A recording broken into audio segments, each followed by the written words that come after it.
भारतीय जनता पार्टीचा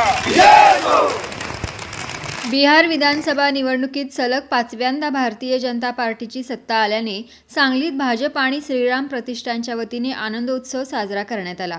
भाजप प्रदेश उपाध्यक्ष शेखर इनामदार यांच्या कार्यालयासमोर फटाक्यांची आतषबाजी आणि पेढे वाटून जल्लोष करण्यात आला।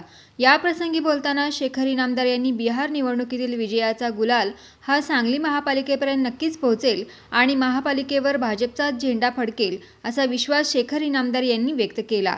यावेळी भाजप कार्यकर्त्यांनी जोरदार घोषणाबाजी केली।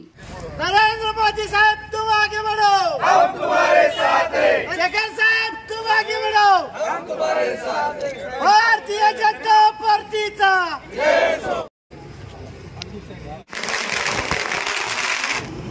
आज बिहारमध्ये विधानसभेच्या निवडणुकीचा निकाल जाहीर झाला। गेल्या 11 वर्षांमधल्या विकासाच्या जोरावर प्रत्येक राज्यामध्ये लोकांनी परत एकदा भारतीय जनता पार्टीच्या नेतृत्वावर, भारतीय जनता पार्टीच्या कामावर आणि भारतीय जनता पार्टीने देशभर केलेल्या विकासावर लोक भारतीय जनता पार्टीला परत एकदा मतदान करतायत आणि सत्तेवर आणतायत। बिहारमध्ये भारतीय जनता पार्टीचे कार्यकर्ते, बूथ लेवलपासूनचे कार्यकर्ते यांचं मनापासून आभार मानतो। या बिहारच्या निवडणुकीची सांगली मिरज कुपवाड महापालिकेच्या निवडणुकीवर नक्की परिणाम होणार। आज मी खात्रीशीर सांगतो की कार्यकर्त्यांमध्ये उत्साह आहे। आज कोणत्याही परिस्थितीमध्ये महापालिकेवर महायुतीचा भाजपचा महापौर बसणार यामध्ये तीळ मात्र शंका नाही।